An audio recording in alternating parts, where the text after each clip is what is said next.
បាទសួស្តីអ្នកគ្នាថ្ងៃនេះដែរយើងមកបន្តយើងស្ដាប់ដែរយើងបន្តទៀតហើយនេះគឺជាផាត3អ្នកគ្នាហើយ mission run នេះដូចជារដងដែរអ្នកគ្នាយើងការចូល map Solaran ដែរមកអ្នកគ្នាបិទ map Bermuda អ្នកគ្នាបាទបន្ទាប់ពីអ្នកគ្នាបិទ map Bermuda អ្នកគ្នាទៅការ start game មកអូខេបាទឥឡូវខ្ញុំទៅការចូល game បានហើយអ្នកគ្នាបាទហើយ map ដែលអ្នកគ្នាត្រូវចុះនេះគឺជា map កោះមួយអ្នកគ្នា map កោះដែលខ្ញុំដាក់អ្នកគ្នា map កោះហ្នឹងបាទឥឡូវទៅការចុះទៅតែម្ដងទៅអ្នកគ្នាបាទបន្ទាប់ពីអ្នកគ្នាចុះអ្នកគ្នាចាំមកផ្លែទៅអូខេបាទពីអ្នកគ្នាចុះមកដល់ដីអ្នកគ្នាទៅការរត់ទៅរកកន្លែងទឹកជ្រោះនេះអ្នកគ្នាអាទឹកជ្រោះកំពុងតែហូរនេះអ្នកគ្នាទៅការរត់ទៅរកកន្លែងហ្នឹងតែម្ដងទៅបាទអ្នកគ្នាហើយអ្នកគ្នាមកជន់កាក់នេះ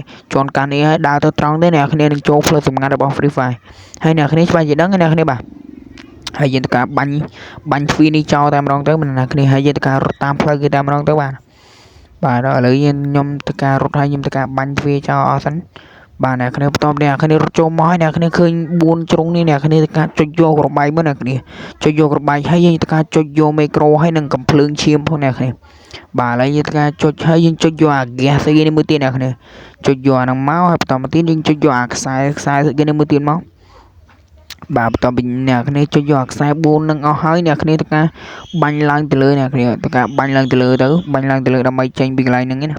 បាទដល់ពេលដែលខ្ញុំឡើងមកលើហើយអ្នកគ្នាបាទmission យើងគឺជោគជ័យអ្នកគ្នាហើយឥឡូវខ្ញុំទៅការទៅងាប់សិនតែវគ្គដែលខ្ញុំលេងនេះមានជីវិត2អ្នកគ្នាបាទព្រោះវាមានជីវិត2អញ្ចឹងទៅខ្ញុំទៅការគប់ក្របបែកតែមួយទេអ្នកគ្នាហើយទុកមួយទៀតដើម្បីងាប់លើក្រោយទៀតបាទឥឡូវខ្ញុំទៅការងាប់សិនបាទឥឡូវខ្ញុំងាប់ហើយអ្នកគ្នាឥឡូវខ្ញុំងាប់ហើយឥឡូវបន្តមកទៀតខ្ញុំទៅការចុះមករកកន្លែងដើមរបស់ខ្ញុំវិញបាទឥឡូវចាំអ្នកគ្នាចាំផ្លែទៅគឺខ្ញុំចុះមកដល់កន្លែងដើមខ្ញុំវិញហើយដើម្បីយកគ្រាប់បែកនឹងសម្រាប់ខ្លួនជាលើកទី2មកយើងទៅការជោគជ័យតែម្ដងណាអ្នកគ្នាបាទ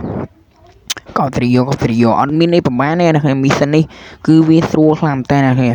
ហើយ Star ROM ដេកហ្នឹងអ្នកគ្នាបានណាអ្នកគ្នាបើខ្ញុំអត់តបានទេខ្ញុំកំពុងតែធ្វើបាទឥឡូវខ្ញុំទៅការងាប់សិនគប់គ្រាប់បែកចំនួន2គ្រាប់មកផ្ទុះមកបាទអ្នកគ្នាបាទឥឡូវខ្ញុំងាប់ហើយគឺជាទម្លាប់របស់ខ្ញុំគឺខ្ញុំខ្ជិលបាញ់ខ្លាំងតែអ្នកគ្នាឥឡូវខ្ញុំទៅការចុចចេញមកចង់ដឹងថា mission យើងជោគជ័យឬក៏មិនជោគជ័យអ្នកគ្នាអាច